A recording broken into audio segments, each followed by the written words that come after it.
Donc, voilà, donc bonsoir à tout le monde et bienvenue à cette seconde session ou à ce second module sur l'initiation au discernement spirituel. Et donc, dans un premier temps, nous allons regarder ensemble ce récit ou ce petit documentaire sur la vie de Saint Ignace, parce qu'encore une fois, la pratique ignatienne du discernement est le fruit de l'expérience spirituelle de Saint Ignace qui a été touché par la grâce à un moment donné de sa vie et qui a donc décidé de faire la volonté de Dieu. Et à la suite de ce documentaire, nous allons approfondir certains éléments saillants de ce parcours.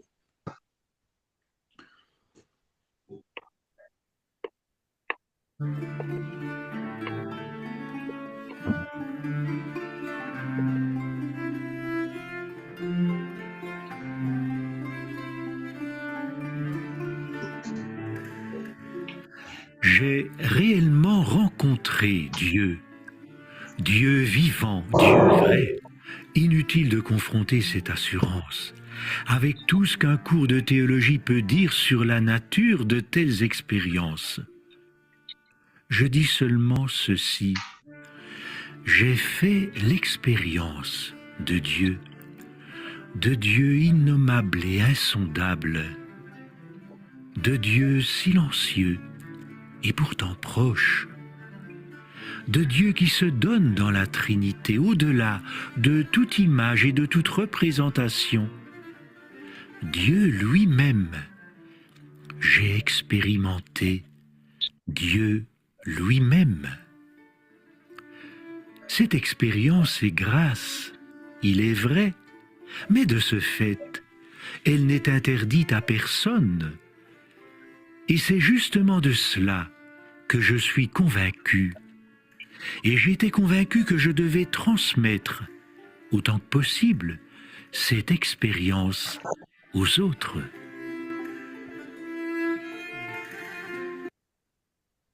Et donc, comme vous le constatez, Saint Ignace ne fait pas simplement l'expérience de Dieu, mais il a le souci de partager cette expérience avec d'autres. Et c'est ainsi qu'il va rédiger les exercices spirituels qui sont, encore une fois, une méthode pour aider les autres à faire l'expérience de Dieu.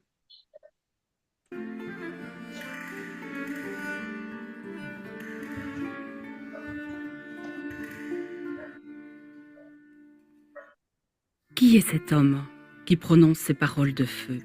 Inigo est né en 1491 à Loyola, près d'Azpeitia, dans la province basque du Guipúzcoa. C'est le cadet d'une fratrie de 13 enfants.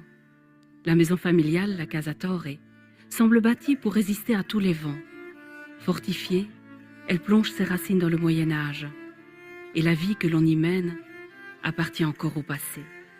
Peu de livres, peu de luxe. La vie suit les saisons de la Terre. Mais les grands bouleversements de l'Europe ont commencé. Le rideau se lève sur des mutations majeures de l'histoire. Tout d'abord, c'est la ville de Grenade qui tombe sous les forces combinées des nouveaux rois catholiques, Ferdinand d'Aragon, Isabelle de Castille. L'islam est chassé d'Europe occidentale. Et pour faire bonne mesure, les Juifs sont eux aussi expulsés, à moins qu'ils ne se convertissent. La même année, Christophe Colomb découvre l'Amérique. Vasco de Gama et Magellan ouvrent à leur tour de nouvelles routes. Et c'est le monde tout entier qui devient accessible aux plus aventureux. Et enfin, il y a les guerres d'Italie. Elles font découvrir la Renaissance à toute l'Europe. Mais elles sonnent aussi l'heure de la réforme. Dans ce monde qui s'ouvre, un petit garçon grandit. S'il vous plaît, vous suivez, je vois des messages là qui disent qu'on ne suit rien. Vous suivez ou pas? Non, on suit. Vous avez le son? Moi, oui. Vous avez le son? Bon, ça va.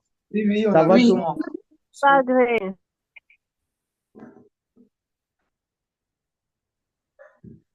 C'est bon, on continue?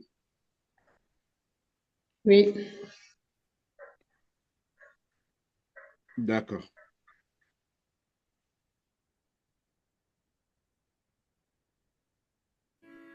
Il a les cheveux blonds, les yeux noirs. Petit de taille, il est volontaire, têtu, mais aussi vif et enjoué. Sa mère meurt alors qu'il est encore très jeune. Mais ses premières années semblent heureuses, entre sa nourrice et sa belle-sœur Magdalena. Il court les montagnes avec les petits paysans du lieu, et il n'aime guère l'étude. À la mort de son père, il est envoyé à Arévalo, à la cour de Don Juan Velázquez de Cuéllar. Ce lointain parent est le trésorier général de la reine Isabelle. Inigo est accueilli à bras ouverts par cette nouvelle famille. Il y sera d'abord page, puis secrétaire et homme de confiance de Don Juan. Pendant 10 ans, il y mène une vie de cour faite de luxe et d'honneur, et y reçoit l'éducation d'un gentilhomme. Il est toujours aussi rebelle à la grammaire latine, mais il se révèle doué pour la calligraphie, un art que l'Espagne musulmane a porté à son sommet. Il est aussi fou de chant et de musique. Il était si remuant que la belle-mère de Don Juan a eu pour lui ces mots prémonitoires. « Tu ne te calmeras pas avant d'avoir la jambe brisée !» Elle ne croyait pas si bien dire. Une jeune princesse fait battre son cœur. La plus jeune sœur de Charles Quint, semble-t-il. Inigo l'a entrevue quelquefois et il ne peut plus l'oublier. Mais à la mort du roi Ferdinand, pourtant, ces belles années prennent fin. Charles Quint, le petit-fils du roi Ferdinand, retire à Don Juan l'intendance de la forteresse d'Arévalo. Don Juan en est si profondément blessé qu'il en meurt de chagrin. Inigo s'engage alors comme écuyer dans la garde personnelle du duc de Nájera. C'est le vice-roi de la Navarre, récemment pris à la France et rattaché au royaume de Castille. Mais François Ier, roi de France, n'entend pas se laisser dépouiller aussi facilement. En 1521, il envoie ses troupes en Navarre sous le commandement d'André de Foix. L'expédition n'est pour eux qu'une promenade militaire. Ils sont 5 fois plus nombreux que les Espagnols et possèdent une artillerie très performante. Pamplune se rend sans combattre, mais la forteresse, elle, résiste. Isolé, Ignace aide son capitaine à ranimer le courage de la petite garnison. Un duel d'artillerie au XVIe siècle, ce n'est pas un déluge de fer et de feu. On n'en est plus aux marmites lestées de pierre, mais ce n'est pas encore Verdun. Les bombardes tirent un boulet à quelques centaines de pas toutes les quelques minutes. Inigo se multiplie, les partout à la fois. Il se porte aux endroits les plus exposés pour observer les tirs et les corriger. Mais après 6 heures de feu, un boulet brise sa jambe droite, au-dessus du genou. Il tombe. Aussitôt, le combat prend fin. Traité avec beaucoup de courtoisie par les Français, il est transporté par Mons et par Vaux sur une litière jusqu'à Loyola, à près de 100 km de là. De retour dans la maison natale, cependant, il faut briser la jambe, une seconde fois. Les os, mal ressoudés, doivent être remis en place. Une boucherie, dira-t-il, qu'il supportera en serrant les poings. Il va très mal. On le considère comme perdu. Mais à l'aube des saints Pierre et Paul, il se sent mieux. Et bientôt il est hors de danger. Mais à peine va-t-il mieux qu'il demande qu'on lui recasse la jambe. Un des os, en effet, reste proéminent, et il ne peut supporter l'idée de ne plus pouvoir porter les bottes de cuir fin qui lui vont si bien. Mais on aura beau couper et tirer la jambe jusqu'à l'insupportable, sa jambe restera plus courte de plusieurs centimètres pour le restant de sa vie. Il faut à présent prendre du repos. De longs mois de convalescence l'attendent. Histoire de se distraire, il demande des romans de chevalerie. Mais hélas, ceux qu'il aime sont introuvables. Sa belle-sœur, Magdalena, lui propose alors une vie de Jésus et une vie des saints, richement illustrée. Inigo s'y plonge et petit à petit, il sent grandir en lui un amour, un très grand amour pour ce Jésus qui se révèle à lui, et le goût d'imiter ceux qui se sont mis à sa suite. Parfois cependant, il rêve aux exploits qu'il aimerait accomplir au service de la princesse de ses rêves, et il y prend un grand plaisir. D'autres fois, il s'imagine accomplir les mêmes exploits que ceux réalisés par les saints. Que serait-ce si je faisais ce qu'a fait Saint François et ce qu'a fait Saint Dominique? Et là aussi, la joie l'envahit. Et puis une dame, à nouveau, envahit ses pensées, et ainsi de suite, jusqu'à ce que vienne le sommeil. À la suite de ces rêveries, pourtant, Inigo remarque une subtile différence. Quand il a fini d'imaginer ses exploits chevaleresques, il sent en lui un fond de mécontentement. À l'inverse, quand il imagine suivre la vie du Christ et des saints, la joie subsiste et dure. D'où cela vient-il? Bientôt, ces expériences se répétant, il va entrevoir la réponse. C'est le propre de Dieu et de ses anges de donner la véritable allégresse et joie spirituelle, en supprimant toute tristesse et trouble que suscite l'ennemi. Le propre de l'ennemi est de lutter contre cette allégresse et cette consolation spirituelle. Voilà le premier critère du discernement des esprits. Il est simple et clair. Dieu donne la joie. Il s'agit donc d'apprendre à sentir les mouvements intérieurs qui nous habitent, à les nommer, à les distinguer. Donne-t-il la joie? Cette joie dure-t-elle? Et à les accueillir ensuite, ou à les rejeter. Désormais, ce critère de la joie durable fondera toutes ses décisions. Et une nuit, dans un mélange de ferveur et d'anxiété, il voit en songe lui apparaître Notre-Dame avec le saint enfant Jésus. Désormais, son Seigneur sera le Christ et sa Dame, la Vierge Marie. De son écriture soignée de calligraphe, il recopie les passages essentiels de ce qu'il a lu. En rouge, les paroles de Jésus, en bleu, celles de Notre-Dame. Le reste du temps, il prie, revenant sur les paroles entendues, afin de mieux les goûter et de les sentir par le cœur. Le moment privilégié de cette prière, c'est la nuit. La chambre d'Inigo est bien orientée. Elle s'ouvre sur le ciel par 3 grandes fenêtres, et son regard s'échappe. Sa plus grande consolation était de regarder le ciel plein d'étoiles. Il s'y adonnait souvent et longuement, car par là il sentait un immense courage pour servir le Seigneur. Le moment est venu de partir. Mais pour aller où? À la Chartreuse? La solitude l'attire. Mais suivre le Christ, comme les apôtres, sur les routes de Galilée, le désir de se rendre en pèlerinage à Jérusalem s'est formé en lui depuis longtemps déjà. C'est une entreprise longue et dangereuse, dont on ne revient pas toujours. Inigo prend cependant la route. Mais avant de s'embarquer, il aimerait s'arrêter quelques jours à l'abbaye de Montserrat. Inigo pousse sa mule. Il chemine lorsqu'il se voit rejoindre par un mort. Celui-ci, sociable, retient sa mule pour rester à sa hauteur. Ils en viennent à parler de la Vierge Marie. Conformément à l'enseignement du Coran, le mort est prêt à croire à la naissance virginale de Jésus. Mais qu'elle demeure vierge en enfantant, cela il ne peut le croire. Inigo argumente, mais sans convaincre. La colère monte en lui. Il se souvient qu'il est chevalier. Ce n'est pas Amadis qui aurait laissé ainsi insulter sa dame. Que faire? Il ne sait pas encore ce que sont l'humilité, la charité, la patience, ni le discernement. Pendant ce temps-là, le mort, lui, a disparu. Alors, Inigo décide ceci. Il laissera sa mule aller les rênes lâches jusqu'à l'endroit où les chemins se séparent. Si la mule va par le chemin du village, il cherchera le mort et lui donnera des coups de poignard. Sinon, il le laissera tranquille. En fin de compte, notre chevalier laisse à sa mule le soin du discernement. Bien inspirée, elle laisse au mort la vie sauve.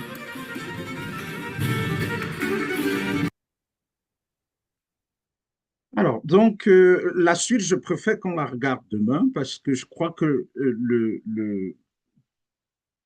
ce que nous venons de regarder nous donne une idée de l'apprentissage du discernement à partir de la conversion, parce que là, il est encore sur le chemin de conversion, mais il, il a déjà pris l'option de servir le Seigneur. Euh, et comme nous allons aujourd'hui nous appesantir sur le point de départ de tout discernement, qui est le fait d'apprécier les options en présence. Euh, je préfère qu'on arrête là pour la vidéo d'aujourd'hui, et puis la suite, on regardera demain.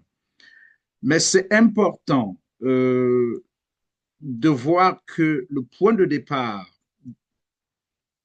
c'est cet événement malheureux de la vie de Saint Ignace, euh, qui justement, au cours d'une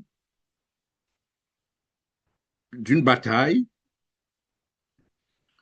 se trouve en fait, fait un accident puisque sa jambe est fracassée par une balle. Et donc, il va commencer la convalescence.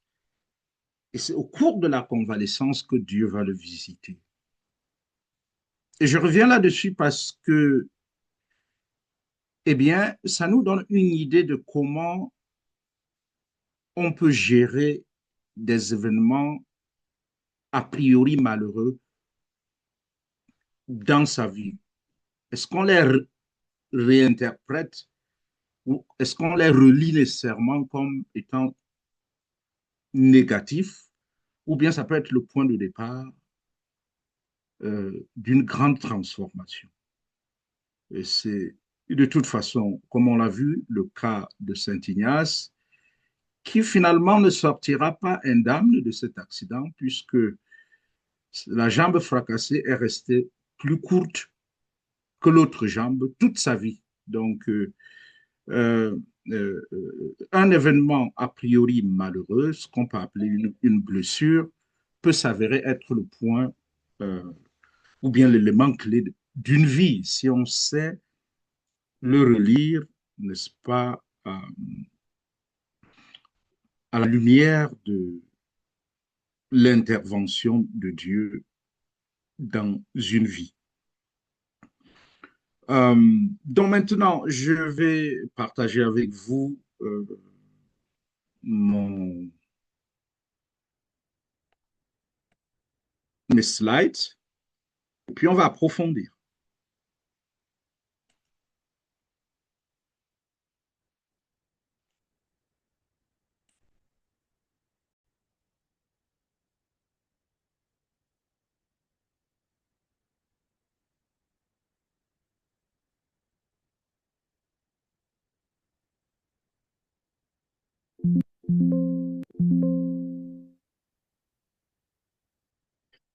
Vous voyez l'écran, c'est visible?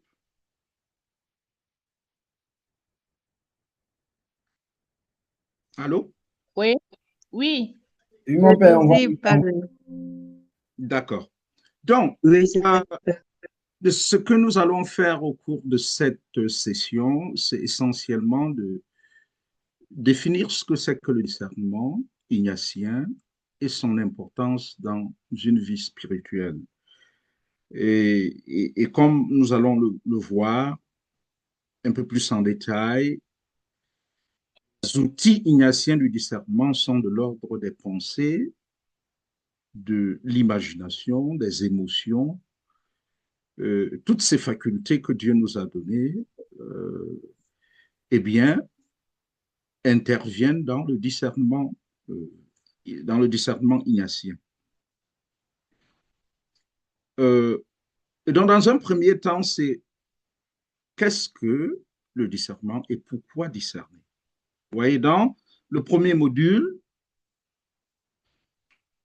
nous avons abordé la prière ignatienne parce que le discernement, au sens chrétien du terme, est toujours priant. Et on ne peut pas discerner au sens spirituel du terme sans prier. Discerner, c'est prier. C'est pour cela que le premier module s'est appesanti sur comment prier à la manière ou selon la méthode ignatienne. Nous avons donc eu 2 sessions là-dessus. Et aujourd'hui, pendant qu'on prie, puisque tout chrétien doit prier de toute façon, pendant qu'on prie, comment discerner? Euh, mais d'abord, c'est quoi le discernement? Et comme je l'ai dit tantôt, tout ce qu'on va voir, nous allons le tirer de ces ouvrages fondamentaux de la voie ignatienne, les exercices spirituels dont j'ai déjà parlé, mais qui sont... en fait, ce n'est pas un livre à lire au sens où on lit un livre spirituel. C'est plutôt un guide pour ceux qui accompagnent spirituellement les autres sur le chemin spirituel, sur le chemin de la recherche de la volonté de Dieu. Et puis, le récit du pèlerin, c'est la vie de Saint Ignace.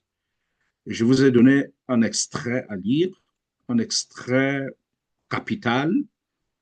Ce sont d'ailleurs les premières pages de cette autobiographie où Saint Ignace raconte encore une fois son expérience spirituelle depuis sa blessure jusqu'à la fondation ou la création de la Compagnie de Jésus, dont il deviendra le premier supérieur général.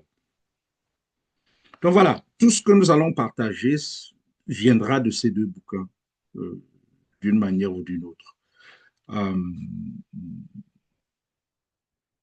et donc, je retourne à cet extrait qui est le tout premier paragraphe des exercices spirituels qui dit ceci.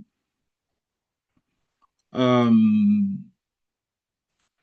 Par ce mot exercice spirituel, on entend toute manière d'examiner sa conscience, de méditer, de contempler, de prier vocalement et mentalement, et les autres opérations spirituelles dont nous parlerons dans la suite. En effet, comme se promener, marcher, courir sont des exercices corporels, de même, les différents modes de préparer et de disposer l'âme à se défaire de toutes ces affections désordonnées ou déréglées, et après s'en être défait, à chercher et à trouver la volonté de Dieu dans le règlement de sa vie en vue de son salut, s'appelle exercice spirituel. Donc, vous voyez bien que exercice spirituel, c'est en réalité tout ce qui va dans le sens de euh, la méditation, de la contemplation, prier soit vocalement, mentalement, et tout ce qui se passe, n'est-ce pas, dans notre esprit ou dans notre conscience, quand on s'efforce de mettre de l'ordre dans ces émotions, ces sentiments, ces attachements, et une fois qu'on y a mis de l'ordre, chercher et trouver la volonté de Dieu dans le règlement de sa vie. Dans l'exercice spirituel ont pour finalité de nous aider à chercher et à trouver la volonté de Dieu et la faire en vue de notre salut. Vous voyez bien qu'ici, Saint Ignace, pour nous aider à comprendre, compare les exercices spirituels à des exercices physiques. Et vous savez que, bien évidemment, quand on fait du sport, on devient plus agile physiquement. De même, quand on prie souvent, quand on fait souvent les exercices spirituels, notre esprit aussi gagne en agilité. Donc, c'est important. La pratique est très importante. Et de même que les exercices spirituels, corporels font du bien au corps, de même les exercices spirituels, quand ils sont réguliers, font du bien à notre âme, à notre esprit, à notre vie spirituelle ou la vie de notre esprit. Donc voilà, c'est le but de tout discernement, donc, c'est de chercher et de trouver la volonté de Dieu pour mener et bien mener sa vie. Voilà, c'est ce que je viens simplement de rappeler à partir d'un extrait des exercices spirituels. Et cela suppose que constamment, quand on est face à une décision à prendre, on se pose la question que Saint Paul se pose dans Acte 9, euh, euh, ou qui est posée dans Acte 9, verset 6, pas nécessairement Saint Paul. Oui, c'est Saint Paul, je crois, c'est Saint Paul, dans Acte chapitre, quand il est visité par Dieu, il se pose la question de savoir ce qu'il doit faire. Seigneur, que dois-je faire maintenant? Et c'est la question que chacun de nous doit se poser à des moments clés de sa vie. Que dois-je faire? Et cela suppose donc qu'on ait le souci de consulter Dieu avant de prendre des décisions importantes dans sa vie. Et le terme discerner en lui-même, euh, étymologiquement, signifie distinguer, séparer, parce que quand on discerne, on cherche à voir clair. Vous voyez? Et distinguer, séparer la volonté de Dieu de ce qui ne l'est pas. Distinguer, séparer la voie du bon esprit de celle du mauvais esprit. Distinguer, séparer la voie de Dieu de celle du diable. Distinguer, séparer le bien du mal. Distinguer et séparer ce qui est bon pour ma vie et ce qui ne l'est pas. Donc, en fait, c'est pour cela que le discernement est extrêmement important pour la prise de décision, surtout pour nous chrétiens, sur un plan spirituel. Eh bien, c'est enraciné, le discernement est enraciné dans l'expérience de Jésus lui-même, parce que, encore une fois, dans la vie spirituelle, il est question constamment de distinguer la voix de Dieu de la voix du mauvais esprit, la voix du bon esprit de la voix du, du mauvais esprit. C'est pour ça que Saint Ignace parle du discernement des esprits. Vous voyez? Parce que Jésus lui-même a été confronté à ces genres de situations. Vous vous souvenez très bien du passage sur les tentations, les 3 tentations de Jésus au désert, où il est conduit par l'Esprit Saint. Jésus va faire la rencontre du diable, du mauvais esprit, qui va chercher à le recruter, mais il va se battre avec l'aide de la grâce de Dieu et des anges pour s'en sortir, pour tenir tête au mauvais esprit. Et tout être humain qui vient au monde doit faire face à ces choix. On est sous l'emprise, ou tout au moins sous l'influence des bons esprits comme des mauvais esprits, et chacun de ces esprits cherche à nous recruter pour les servir. Et donc, tout comme ils ont cherché à recruter Jésus pour être à leur service, ils cherchent aussi à nous recruter. Et, et, et souvent, nous succombons, n'est-ce pas, à la tentation, quand, justement, au lieu de choisir la volonté de Dieu, nous choisissons, en fait, nous optons pour la volonté du diable. À ce moment-là, nous ne sommes plus au service du règne de Dieu, mais au service du règne de Satan, si vous voulez, ou tout au moins au service du mauvais esprit. Donc, Jésus lui-même en a fait l'expérience et a dû discerner pour se rendre compte que les propositions qui lui étaient faites au désert ne venaient pas du bon esprit. Donc, c'est ça, il a dû discerner. Donc, le discernement a un fondement biblique. Jésus lui-même nous rappelle que sa nourriture est de faire la volonté du Père. C'est très fort comme image, sa nourriture. Et vous voyez ici, le langage est presque biologique, mais pour traduire des réalités spirituelles. Ma nourriture est de faire la volonté du Père. Mais pour faire la volonté du Père, il faut la connaître. Et pour la connaître, il faut discerner. Donc, si la nourriture de Jésus est de faire la volonté du Père, la nourriture de chacun de nous qui sommes ses disciples, doit être aussi de faire la volonté du Père. Donc, nous ne pouvons pas mener une vie vraiment chrétienne si nous ne nous soucions pas de faire la volonté du Père. Euh, on le verra dans les détails. En fait, quels sont les outils qui sont à notre disposition pour chercher et trouver cette volonté du Père. Et Jésus poursuit en disant, dans Matthieu 7, verset 21, ceux qui me disent Seigneur, Seigneur n'entrera pas tous dans le royaume des cieux, mais seulement celui qui fait la volonté de mon Père céleste, mon Père qui est aux cieux.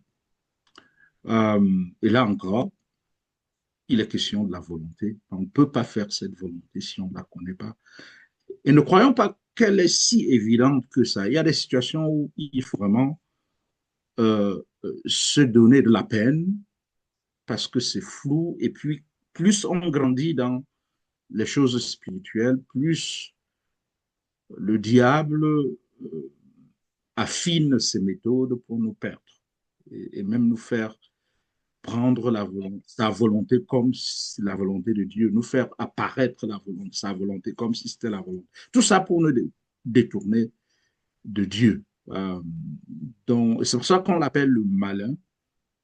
Et c'est aussi pour cela que nous devons, n'est-ce pas, affiner aussi nos méthodes de discernement au fur et à mesure que nous progressons dans la foi ou dans la vie chrétienne. Donc, encore une fois, tout bon chrétien doit se soucier de la volonté de Dieu. À la limite même, on peut définir le chrétien comme celui qui, à la surprise, fait de la volonté de Dieu sa nourriture. Un chrétien, c'est quelqu'un qui fait la volonté de Dieu. C'est quelqu'un qui a une passion pour la volonté de Dieu, qui se soucie de la volonté de Dieu. C'est ça le sens profond du chrétien, du disciple du Christ, l'identité, n'est-ce pas, l'identité première d'un disciple du Christ, c'est celui qui fait de la volonté de Dieu sa nourriture. Et encore une fois, dans l'épître, la première épître de Jean, au chapitre 4, verset 1, Saint Jean nous dit, bien-aimés, ne vous fiez pas à tout esprit, mais éprouvez les esprits pour voir s'ils viennent de Dieu.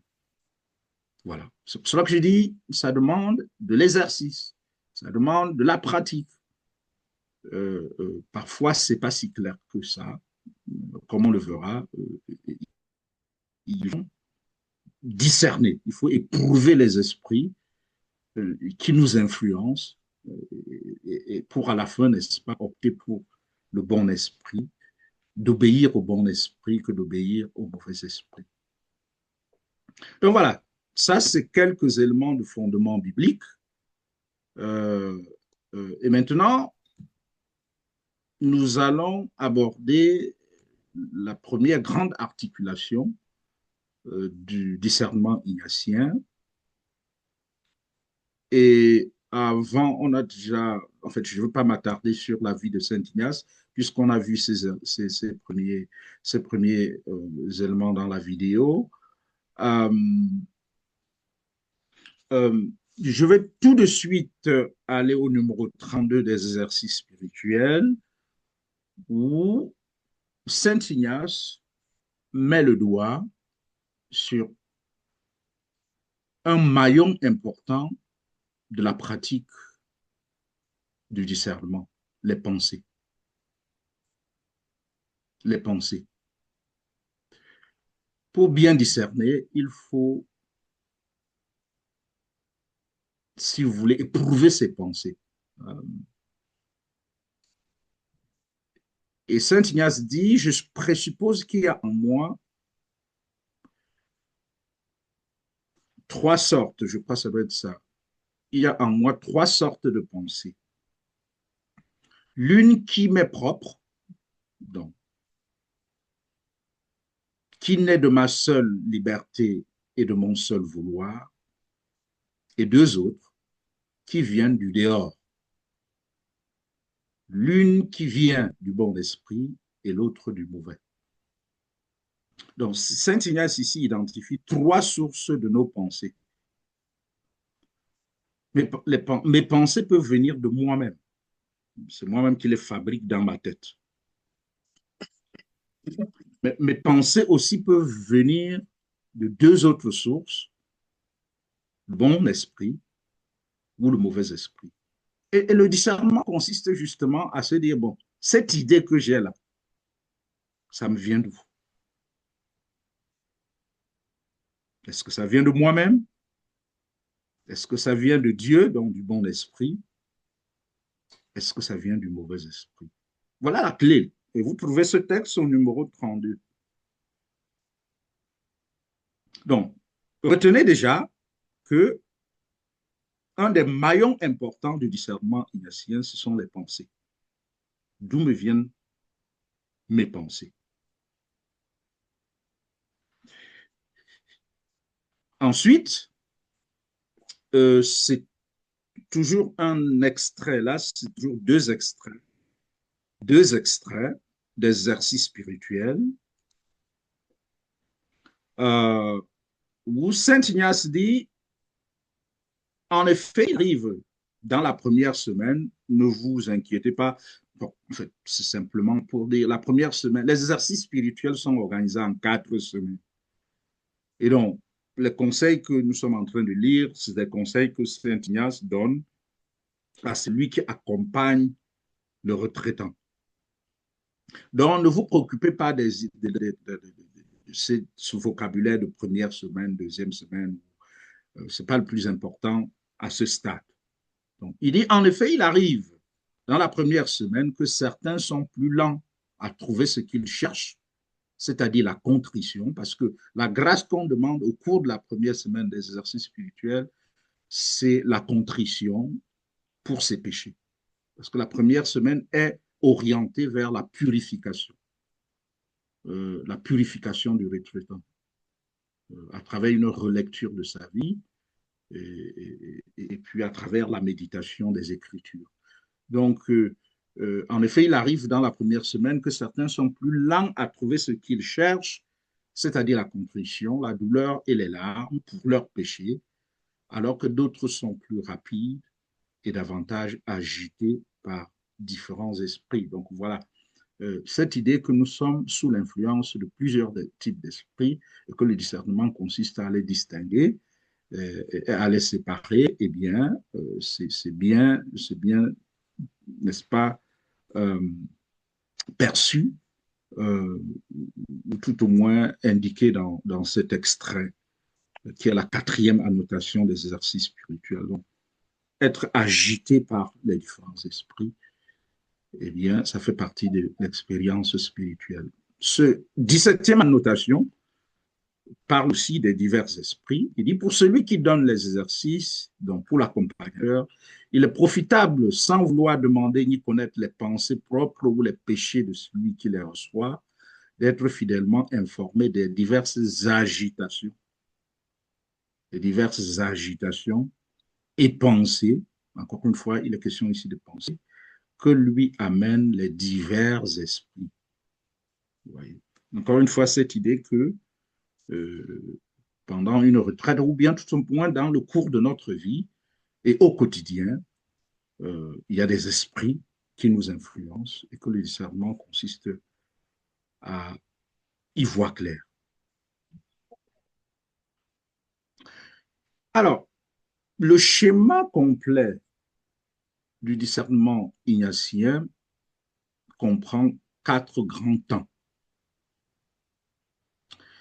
Ne faites pas attention aux dates, ça ne renvoie pas à grand-chose.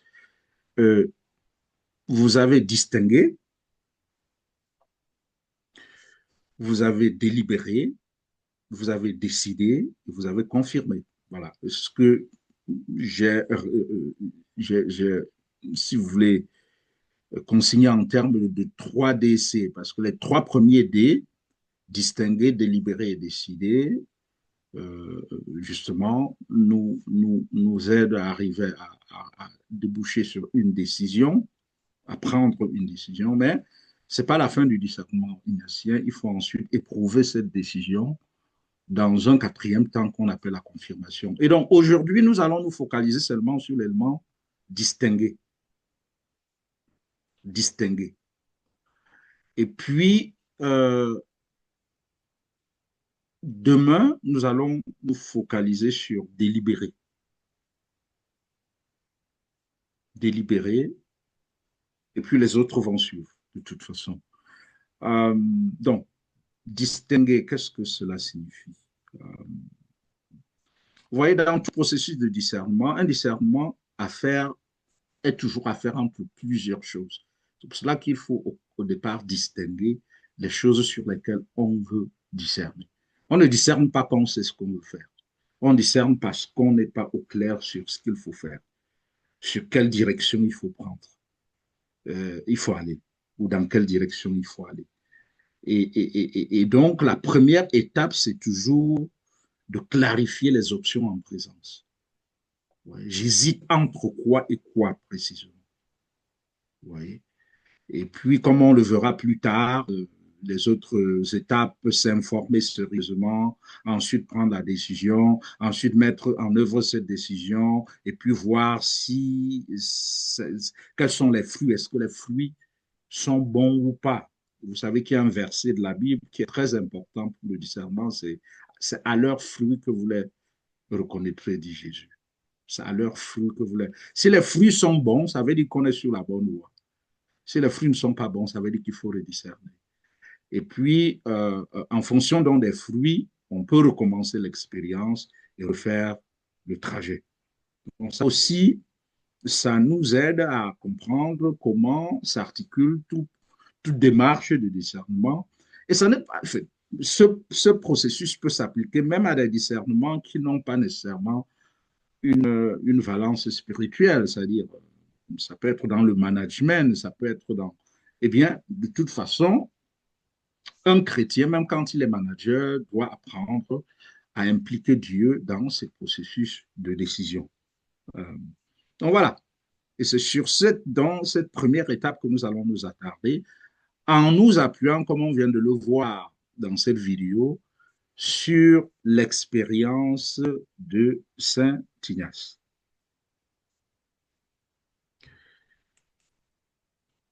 Voilà.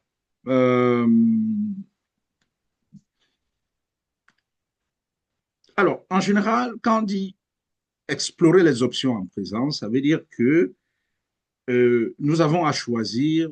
Le premier cas de figure, ça veut dire, dans le premier cas de figure, on a à choisir entre un bien et un mal. Voilà. Faut-il voler ou ne pas voler? Là, il n'y a même pas de discernement à faire parce qu'on sait déjà que voler, Dieu a dit tu ne voleras pas. Et à ce moment-là, on ne va pas voler parce que c'est ne pas voler qui est le bien. Et là, le discernement est très simple. Faut-il insulter ou pas? On sait déjà qu'insulter n'est pas une bonne habitude et que Dieu ne peut pas commander l'insulte. Donc, on sait que non, il faut bien garder sa langue. Il faut se retenir. Vous savez que la maîtrise de soi est un fruit de l'esprit. Dans la liste que Galate donne, du fruit de l'esprit à la maîtrise de soi. Donc, il faut mettre en œuvre quand on est tenté, justement, d'insulter. Ça, nous connaissons ce cas de figure parce que les cas les plus complexes, c'est quand on doit choisir entre un bien et un plus grand bien.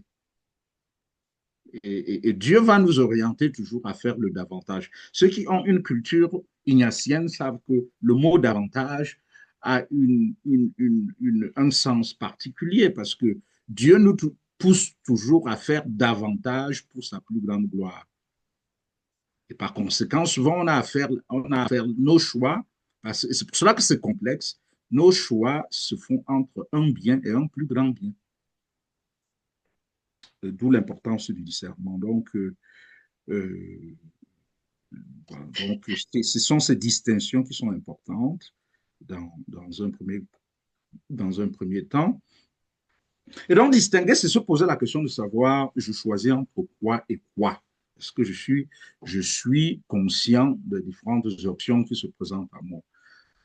Et il faut alors donc clarifier ces options-là.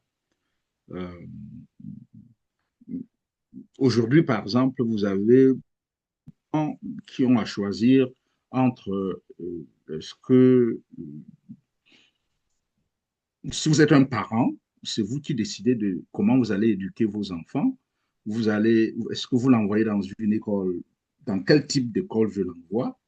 euh, Eh bien, c'est des décisions qu'il faut discerner en fonction de l'avenir que vous prévoyez pour votre enfant. On peut aussi avoir à décider, est-ce que je quitte cet emploi pour un autre ou pas?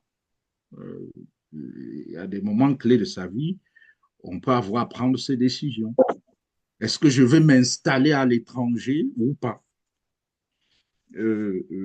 C'est des décisions clés de la vie d'un être humain. Euh, euh, il faut consulter Dieu.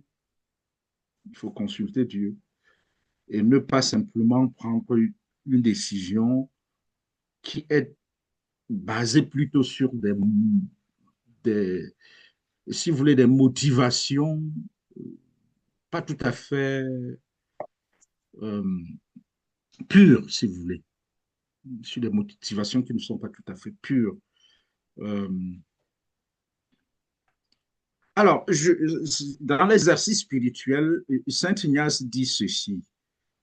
Il est nécessaire que toutes les choses dont nous voulons faire élection, c'est-à-dire sur lesquelles nous voulons décider, soient indifférentes ou bonnes en elles-mêmes. C'est-à-dire qu'on décide parfait. C'est une manière de dire que l'objet de la décision doit être bonne. On peut pas décider entre deux mots, par exemple. Même si, bon, il y a des situations très complexes de décision qui ont toujours une conséquence négative. C'est ce que certains appelaient le cas de moindre mal. Le cas de moindre mal. Où, quelle que soit la décision que vous prenez, quelqu'un va en souffrir. Mais on n'a pas le choix parce que si on ne prend pas la décision, il y aura un plus grand mal. Et à ce moment-là, donc, mais en général, ce sur quoi on doit prendre la décision doit être bon et donc, comme je l'ai dit tantôt, c'est souvent entre un bien et un plus grand bien. Euh, et puis, il dit dans la seconde règle que, bon, il y a des décisions irrévocables, tout comme il y a des décisions révocables.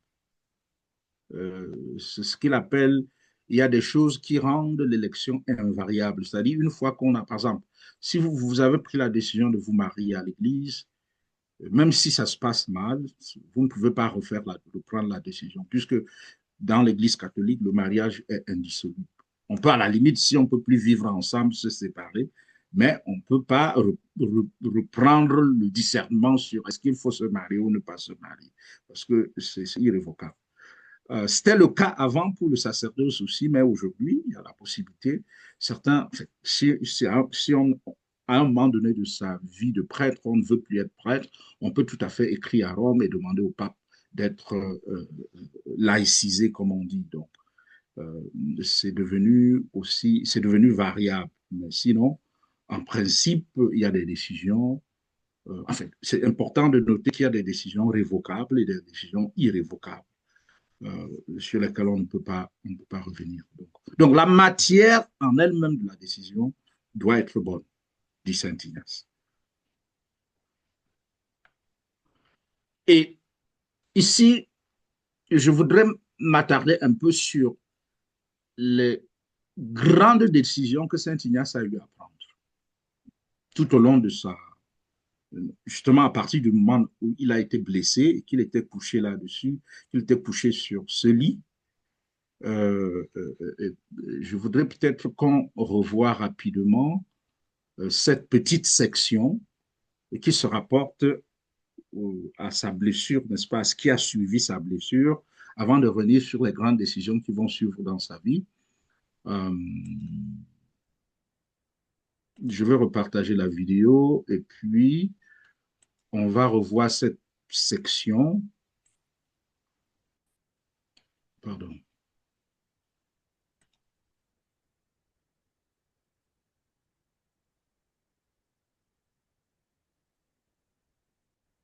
Donc, suivez attentivement ce qui va se passer. Ça va prendre à peine 5 minutes, cette portion va prendre, mais ça nous permet de situer euh, euh, euh, le point de départ des grandes décisions que Saint Ignace va devoir prendre sur sa vie. Tant mieux. Et bientôt il est hors de danger. Mais à peine va-t-il mieux qu'il demande qu'on lui recasse la jambe. Un des os, en effet, reste proéminent. Et il ne peut supporter l'idée de ne plus pouvoir porter les bottes de cuir fin qui lui vont si bien. Mais on aura beau couper et tirer la jambe jusqu'à l'insupportable, sa jambe restera plus courte de plusieurs centimètres pour le restant de sa vie. Vous voyez donc que quand Saint Ignace a cet accident, il a le souci de retrouver la forme de ses jambes, parce que justement, il a de grandes ambitions, eh bien, et il ne veut pas que cet accident gâche ses ambitions.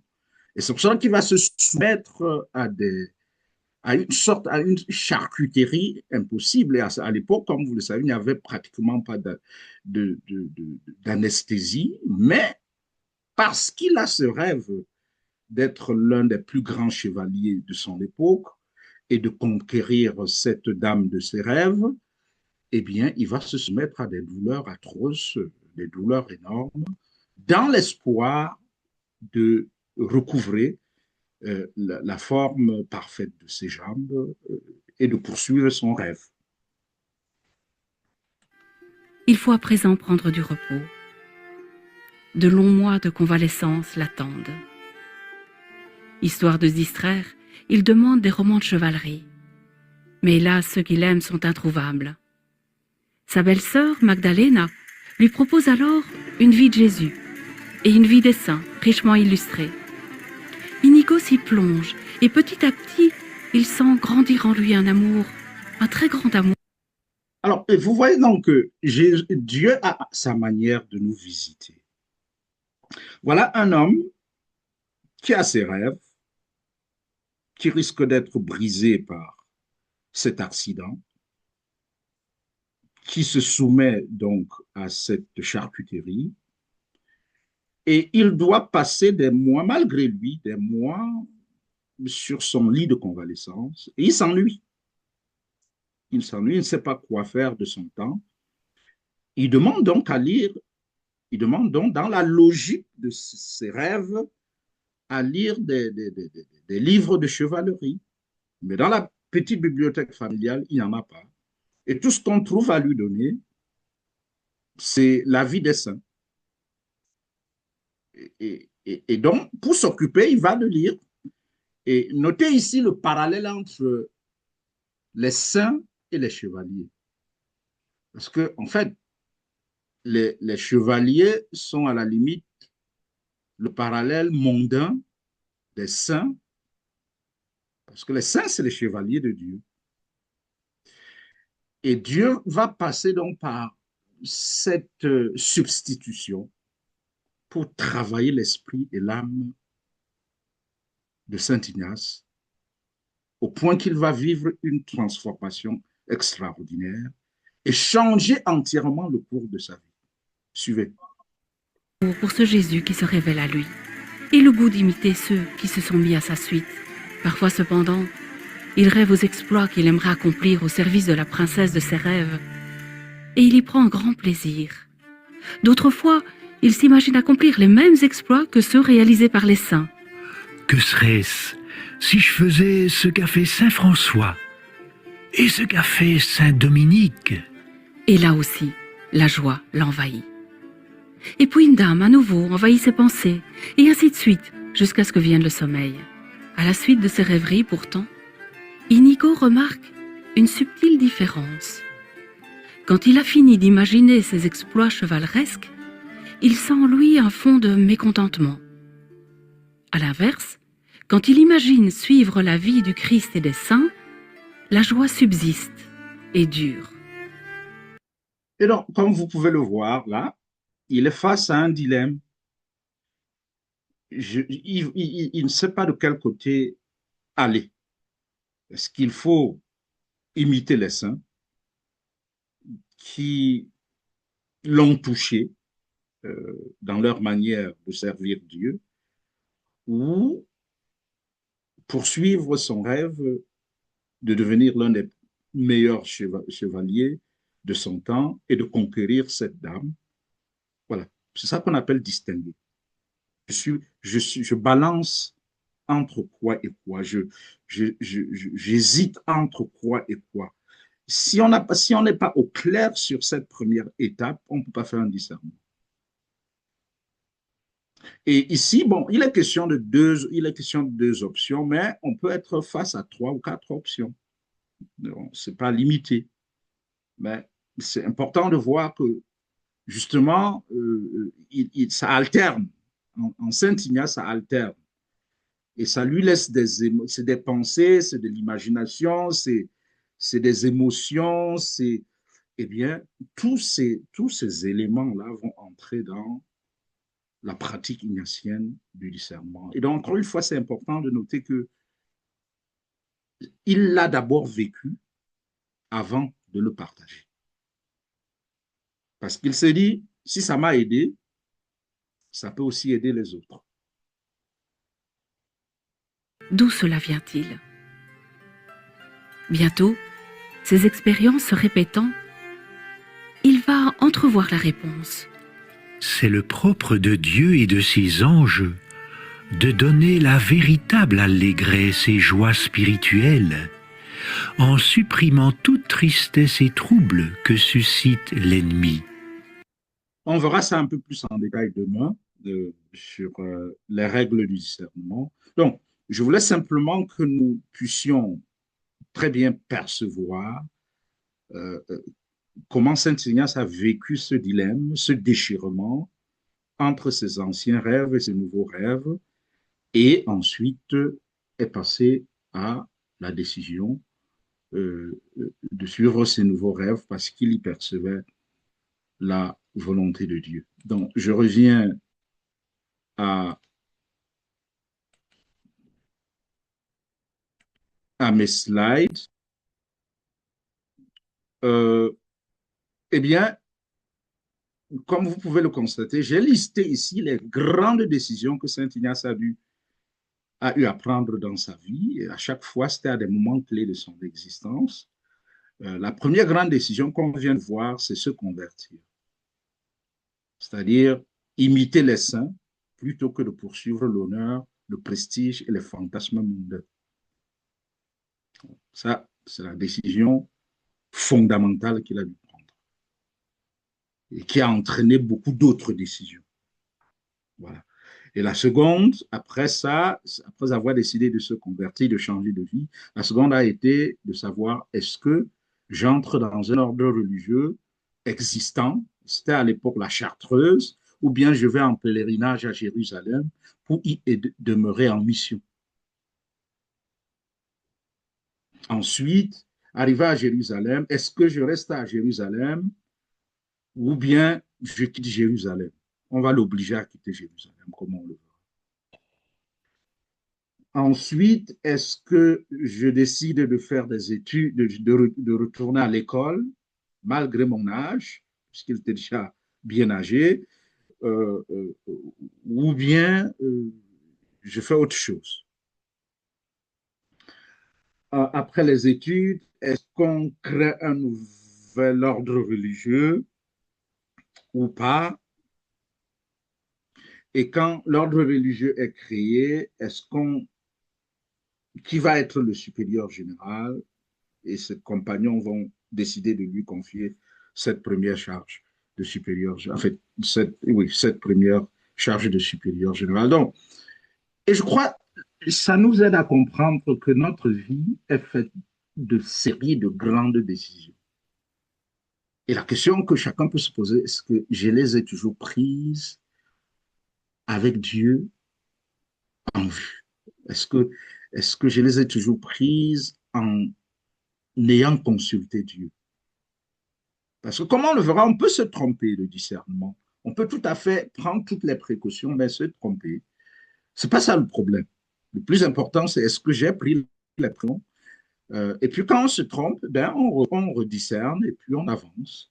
Donc, encore une fois, si c'était dans le cadre d'une recollection ou d'une retraite, on aurait pu donner le temps à chacun de relire sa vie pour voir quelles sont les grandes décisions que j'ai eu à prendre dans ma vie et à chaque fois, est-ce que j'ai impliqué Dieu ou pas. Mais ce que nous venons de voir, c'est que la plus grande décision, justement, que Saint Ignace a eu à prendre euh, euh, consistait finalement à revoir ses désirs. Euh, Parce que, justement, Dieu construit sur nos désirs. Si je ne désire rien faire de ma vie, Dieu ne va pas m'obliger à faire quelque chose de ma vie. Mais si je porte en moi des désirs, eh bien, Dieu va nous aider à les orienter. Et s'ils ne sont pas sains, il va nous aider à les purifier. Et donc, vous voyez bien que le tout premier paragraphe de la biographie de Saint Ignace montre déjà que c'était un homme qui voulait faire quelque chose de sa vie. Il voulait vraiment faire quelque chose de grand de sa vie. C'est pour cela que vous voyez ce passage qu'on va très rapidement parcourir. Je vous avais donné ce texte avant, on peut ne, même pas le relire parce que si vous l'avez lu, on peut simplement on peut simplement s'en passer, mais il dit jusqu'à la 26e année de sa vie. En fait, c'est écrit à la troisième personne parce que Saint Ignace dictait et son secrétaire notait. Voilà. Donc, cette autobiographie, il ne l'a pas écrite à la première personne, il a dicté à un de ses secrétaires qui les a couchés, qui a couché ce récit avant sa mort, en fait, mis par écrit avant sa mort. Donc, jusqu'à la 26e année de sa vie, il fut un homme adonné aux vanités du monde et principalement, il se délectait. Et c'est important de noter que les termes que Saint Ignace utilise traduisent, n'est-ce pas, l'ampleur de son immersion dans le monde. Et vous verrez que jusqu'à la 26e année, cette première phrase résume son passé, qu'il ne veut pas détailler. Euh, donc, jusqu'à la 26e année de sa vie, il fut un homme adonné aux vanités du monde et principalement, il se délectait. C'est un terme très, si vous voulez, à la limite sensuel ou tout au moins, oui, ça renvoie au sens, au plaisir des sens. Il se délectait dans l'exercice des armes avec un grand et vain désir de gagner l'honneur. Voilà. C'est ça son rêve, être un grand de ce monde. Et ainsi, voilà, se trouvant, on va raconter sa blessure euh, euh, jusqu'à le début de sa convalescence. Vous pourrez lire ça dans le texte que je vous ai envoyé et on ne va pas s'attarder donc dessus. Euh, je vous ai dit aussi que, bien sûr, c'est à partir de ce moment que beaucoup de pensées vont l'envahir sur maintenant que je suis blessé, qu'est-ce que je fais de ma vie? Euh, Nous venons de voir, ça je ne veux pas le lire aussi mot à mot, nous venons de voir que il va demander à lire les livres de chevalerie, il n'y en a pas, on lui propose la vie du Christ et un livre sur la vie des saints, et c'est en lisant ces livres que justement ces pensées vont le travailler. Des nouvelles pensées vont naître et le travailler. Je voudrais à partir d'ici souligner l'importance de nos lectures. Qu'est-ce que je lis? Qu'est-ce qui nourrit mes pensées? Vous voyez? Et qu'est-ce que, parce que nos rêves souvent sont alimentés par. Aujourd'hui, c'est en son temps, il n'y avait pas la télévision, bien sûr, il n'y avait pas les films, bien sûr, il n'y avait que des livres. Mais aujourd'hui, beaucoup de choses peuvent alimenter nos rêves ou nos pensées. Ça peut être des ouvrages, ça peut être un documentaire, ça peut être un film. Mais la question de fond, Ça peut être même une conversation avec quelqu'un d'autre. La question de fond, c'est qu'est-ce qui nourrit mes pensées? Et un bon chrétien, en fait, il faut s'assurer que ce qui nourrit mes pensées est sain. Est-ce que je lis des livres? Est-ce que je lis la Bible? Est-ce que je lis des livres saints? Est-ce que euh, mais ça peut être aussi de la bonne littérature. Vous voyez, ça peut être de la bonne littérature. Donc, qu'est-ce qui colonise mes pensées, si vous voulez? Qu'est-ce qui alimente mes pensées? C'est extrêmement important, même dans la prise de décision. Quelles sont les pensées qui m'habitent et qu'est-ce qui génère ces pensées-là?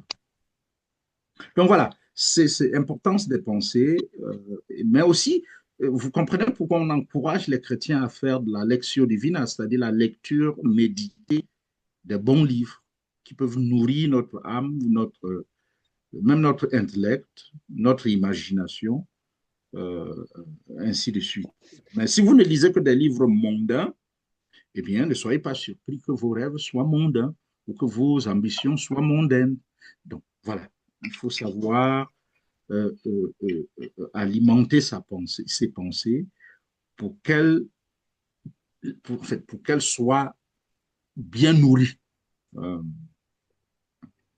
Donc voilà, je ne vais pas lire ça. Vous pouvez lire le document que je vous ai tout ça là dans le document, mais je voulais ici insister sur l'importance de la lecture des livres saints, des livres de qualité. Ok. Euh, Ça aussi, nous l'avons déjà vu dans le film. I want a small box.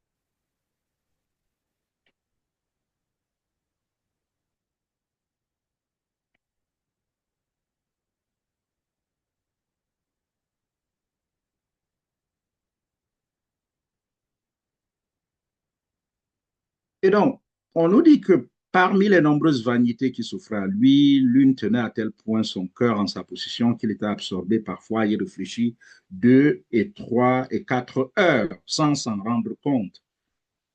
C'est ce qu'on appelle la passion. Quand vous êtes habité par une passion, ça peut justement attirer votre attention pendant des heures et des heures. Imaginant ce qu'il avait à faire au service d'une certaine dame, les moyens qu'il prendrait pour pouvoir aller jusqu'à la terre où elle était, les pièces des vers, les paroles aujourd'hui, par exemple, certains célèbrent la Saint-Valentin et ils ont certainement écrit des vers qu'ils vont lire à l'heure du ciné, les pièces des vers, les paroles qu'il lui dirait et les faits d'armes qu'il accomplirait à son service. Donc voilà, c'est vraiment quelque chose qui le tenait à cœur. Donc la question qu'il faut se poser, au lieu de dire, bon, ici, il s'agit des rêves mondains, mais la question, c'est qu'est-ce qui te tient à cœur? Je vous ai dit que Dieu ne peut pas construire sur autre chose que nos désirs. Si rien ne te tient à cœur, tu auras du mal tu auras du mal à faire quelque chose de ta vie. On ne fait quelque chose de sa vie que quand on est habité par des désirs. Et même si ces désirs au départ, comme on le voit dans le cas de Saint Ignace, ne sont pas sains, Dieu, si on s'en soucie, nous aidera à les purifier. Et donc, il était si vaniteux de ce projet qu'il ne voyait pas à quel point il lui était impossible de le mener à bien parce que cette dame n'était pas de vulgaire noblesse, ni comtesse, ni duchesse, mais sa condition était plus haute. Donc voilà, il est habité par ce rêve. Mais comme nous l'avons vu en lisant les livres saints, des nouveaux rêves vont naître en lui. Le nouveau rêve, c'est faire comme les saints. Saint Dominique a fait ceci, et bien moi, il faut que je le fasse aussi. Donc, maintenant, la question va se poser de savoir, j'imite les saints ou bien je vais à la conquête de cette dame une fois guérie. Et la dernière section de cet extrait, que vous trouvez aussi dans le document que je vous ai envoyé, c'est ces pensées-là duraient, elles aussi, un bon espace de temps, puis d'autres choses l'ayant occupé dans l'intervalle, les pensées relatives au monde prenaient la suite et s'arrêtaient à elles aussi pendant un grand moment. Et cette succession de pensées tellement diverses dura assez longtemps, son esprit s'attardant toujours sur la méditation nouvelle que ce fût celle des exploits mondains qu'il désirait accomplir ou celle des autres exploits qui s'offraient à son imagination, lesquels étaient de Dieu, jusqu'à ce que, fatigué, il les laissa et fit attention à d'autres choses. Donc, vous voyez donc que tout commence par les pensées qui nous habitent ou nous animent au sujet de ce qu'on peut faire ou ne pas faire. Et ça devient le point de départ de ce qu'on verra demain, de la délibération. Oui. Mais pour délibérer, il faut déjà distinguer. J'hésite entre quoi et quoi. Je suis partagé entre quoi et quoi. Qu'est-ce qui habite mon esprit? Qu'est-ce qui me fait rêver? Voilà. Qu'est-ce qui me tient à cœur? Quand j'ai défini ça, l'objet de ces choses, ça me permet de me poser la question maintenant de savoir est-ce que ça vient de Dieu ou du mauvais esprit. Donc ça, c'est l'expérience de Saint Ignace. Ça, on a déjà vu, la plus grande première décision qu'il doit prendre, c'est conquérir, c'est entre conquérir et servir une grande dame dans le monde ou imiter les saints dans le service de Dieu. Ça aussi, on l'a vu, mais je voudrais quand même arrêter là-dessus un tout petit peu parce que cette expérience va lui donner tous les outils clés d'un bon discernement, et ce sont ces outils clés qu'il va développer dans les exercices spirituels. Et de quoi s'agit-il? Donc, l'autobiographie de Saint Ignace dit ceci. Il y avait toutefois cette différence. Quand il pensait à ce qui était du monde, il s'y complaisait. Donc, ça te donne du plaisir. Ça lui donnait du plaisir. Il s'y complaisait beaucoup, mais quand lassé, il cessait d'y penser, il se retrouvait aride et insatisfait. Ça, c'est la première constatation. Il se rend compte que, eh bien, oui, quand je pense à aller servir, conquérir cette dame et la servir, eh bien, j'y trouve du plaisir, mais c'est un plaisir passager. Ça ne dure pas. Comme d'ailleurs tous les plaisirs de sens.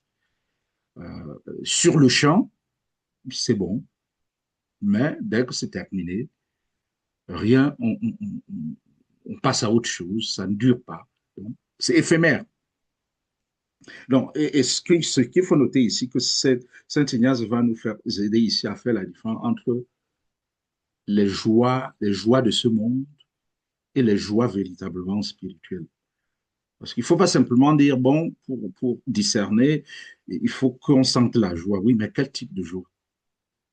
Est-ce qu'il s'agit d'une joie ou d'un simple plaisir passager ou d'une joie durable qui nous oriente vers quelque chose aussi de durable?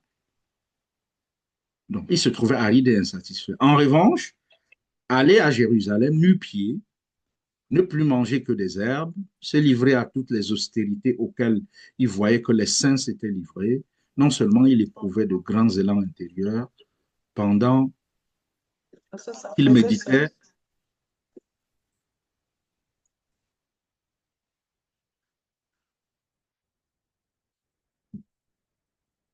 pendant qu'il méditait,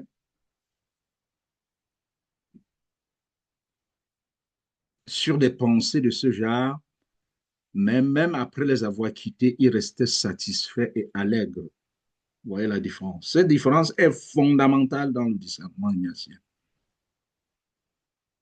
Comment je me sens à penser à X ou Y?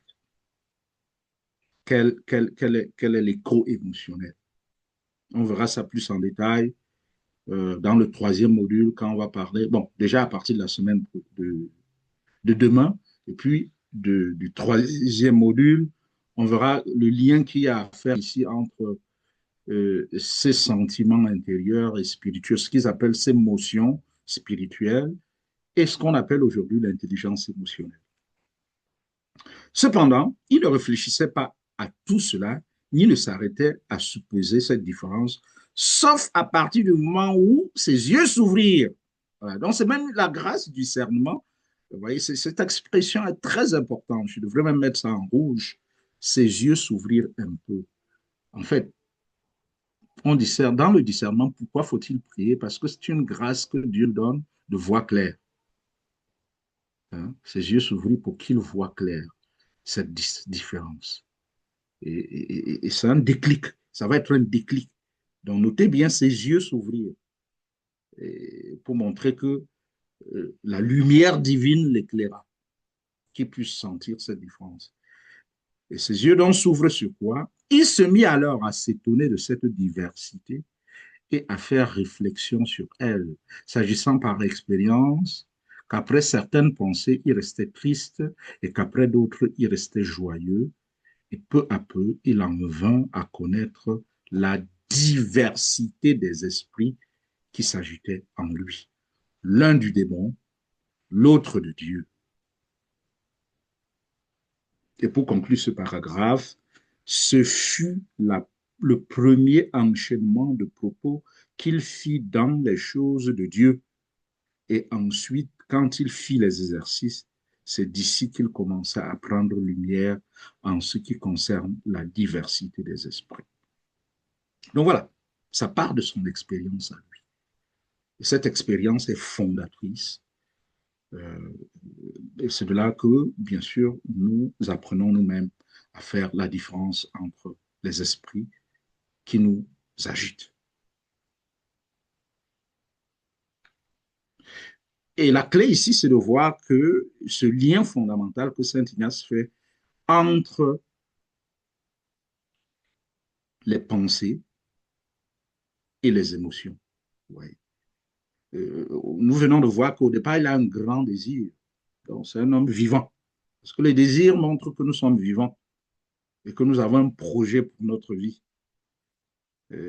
Parce que, comme spirituel, comme chrétien, nous sommes convaincus que la vie que Dieu nous a donné la vie, donc la vie que nous avons est un don de Dieu. Et Dieu nous l'a donné pour en faire quelque chose. Donc la question que chacun devrait se poser, qu'est-ce que je veux, qu'est-ce que je fais de ce don que Dieu, qui est ma vie, qu'est-ce que j'en fais? Et justement, pour honorer Dieu, il faut la mettre au service d'une cause noble. Et c'est ça qu'on appelle désir. Quels sont les grands désirs qui m'habitent? Et c'est à partir de là que le discernement peut s'opérer. Et ici, ça peut aussi, et c'est très important, par exemple, quand on discerne, est-ce qu'il faut se marier ou est-ce qu'il faut devenir prêtre ou religieux ou religieuse? Et ça part toujours du désir qui nous habite. Est-ce que vers quoi nous oriente ce désir? Et quel est l'écho émotionnel de ce désir? Vous voyez que Saint Ignace porte un grand désir, il veut faire quelque chose de grand de sa vie, et Dieu va l'immobiliser sur un lit pour dire, ah, j'aime mieux pour toi.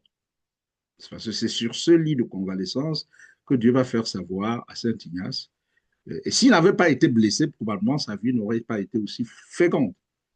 Parce qu'on verra par la suite que si, en fait, je dirais aujourd'hui que si je suis jésuite, c'est parce que Saint Ignace a été blessé. Pas pour dire que la blessure est une bonne chose, mais on peut ensuite, de manière rétrospective, voir que cette blessure a été le lieu de la rencontre avec Dieu. Donc, la question, au fond, ici, c'est comment relisons-nous nos expériences négatives? Ça peut être le lieu, ça peut devenir, si on sait les relire, ça peut devenir des lieux de rencontre avec Dieu, des lieux de part d'une vie et particulièrement féconde et fructueuse, comme ça a été le cas de Saint Ignace. Et donc, blessé, voilà, il va se mettre à lire et ces lectures vont générer en lui de nouvelles pensées supérieures en qualité à celles qu'il avait. Et ces pensées vont générer en lui des émotions et ces émotions vont devenir la base de la distinction des esprits qui l'habitent et finalement d'un nouveau projet qui vont l'amener à finalement de fil en aiguille, n'est-ce pas, à la création de l'ordre des Jésuites, qui a fait d'énormes choses depuis pratiquement cinq siècles, sinon plus. Et donc voilà, c'est pour vous montrer que, eh bien, Dieu, le discernement, c'est pas nécessairement que Dieu vient me parler dans les rêves. Non, c'est souvent pénible comme exercice, exigeant en énergie, mais il faut déjà avoir le souci de trouver la volonté de Dieu pour la chercher. Euh, Malheureusement, je suis obligé de le dire parce que je vois beaucoup de gens gérer leur propre vie. Je peux dire à la limite que 95% de gens ne prennent pas de décisions en consultant Dieu, malheureusement. Et c'est pour cela que il y a autant d'accidents dans la vie, c'est-à-dire que, mais encore une fois, les accidents, ce n'est pas un problème, parce qu'on peut prendre une mauvaise décision, mais il faut avoir le courage et l'humilité, quand on s'est cassé la figure, de se rasseoir pour dire, ah, si je me suis cassé la figure, c'est parce que je n'ai pas impliqué Dieu, et à partir de maintenant, je veux remettre de l'ordre dans ma vie, et je ne prendrai plus aucune décision sérieuse sans avoir discerné. Mais souvent, on est mu par d'autres, en fait, on est plus mu par le mondain que par Dieu. Et c'est pour cela que les gens prennent autant de mauvaises décisions dans leur vie qui ont des conséquences néfastes sur d'autres, parce que personne ne vit seul. Si je suis un parent et que je prends une mauvaise décision, ça aura nécessairement une conséquence négative sur mes enfants, sur mon conjoint, sur, sur les autres. Si je suis,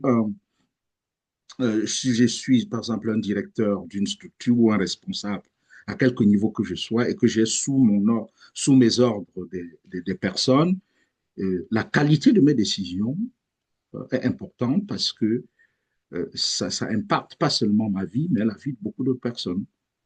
D'où la nécessité, justement, d'impliquer Dieu dans nos décisions. Donc voilà, c'est ce que je viens d'expliquer, le lien entre les désirs, euh, les pensées, les images que ces désirs suscitent, et puis l'écho émotionnel, tout ça entre, n'est-ce pas? C'est ce qu'on parle les building blocks, c'est-à-dire les maillons, voilà, de tout discernement.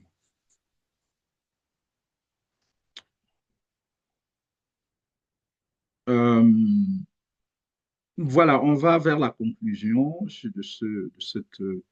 de cette première articulation qui consiste à distinguer, à voir clair sur euh, les options en présence. Donc, je disais tantôt que toute personne, tout homme, toute vie est une série de décisions, petites comme grandes. Et les décisions, bien sûr, n'ont pas le même poids. Tout au moins, oui, il y a des décisions plus importantes que d'autres. Par exemple, dans le cas de Saint Ignace, vous voyez bien que s'il ne s'était pas converti, sa vie aurait pris certainement toute une autre direction. Il serait probablement resté chevalier, il aurait servi dans la cour royale, tout ça là.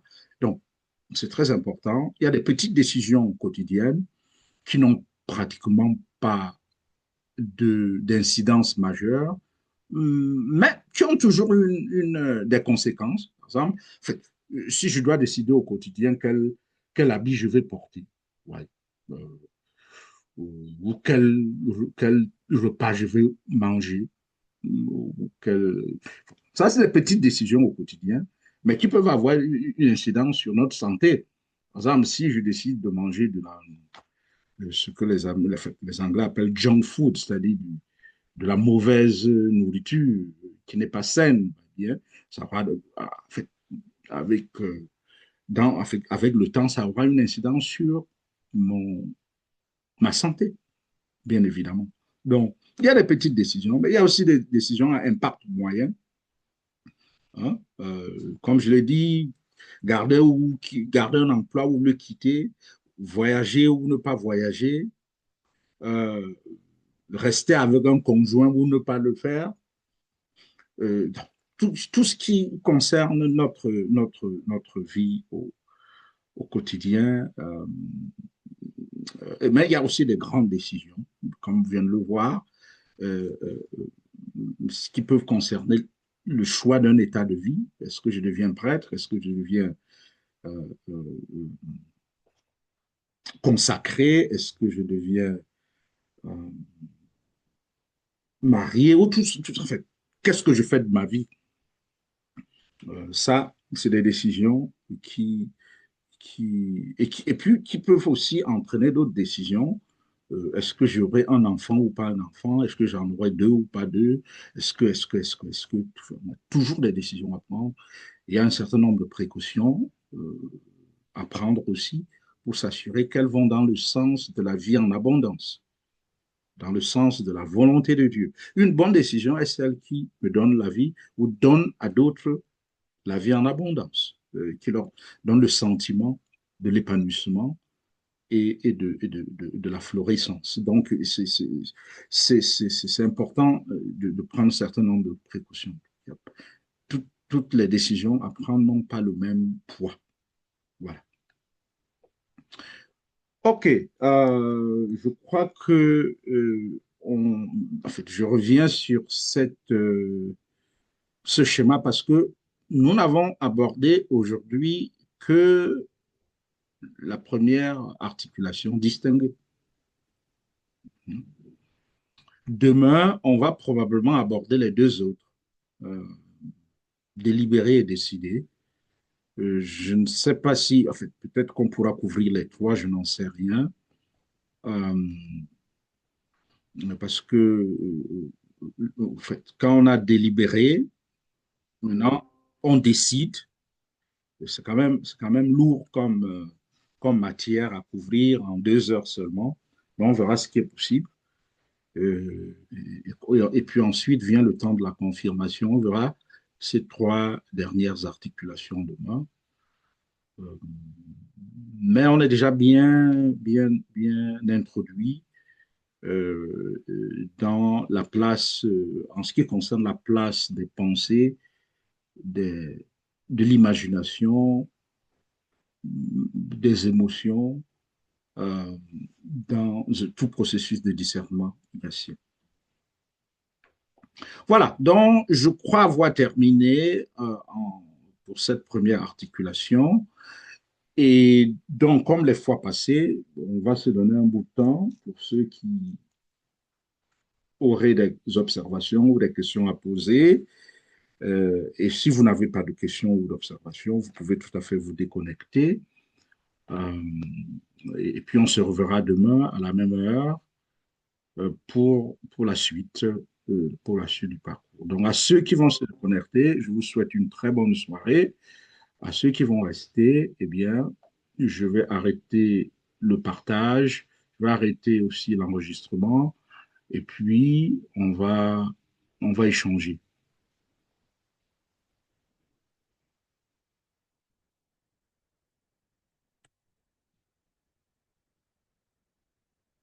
Voilà, très bien. Si, comme les fois passées, si vous voulez intervenir, vous,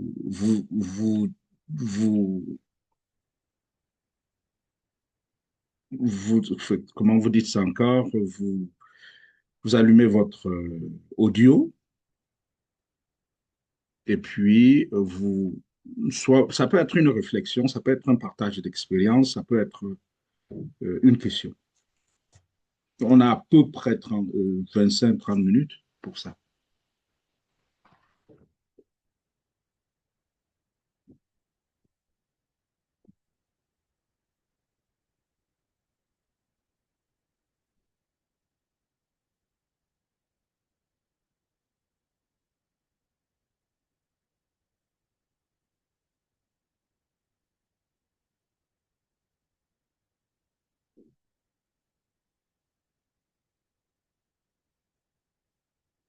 Est-ce qu'il y a des questions ou pas? Sinon, ben, on peut se séparer simplement.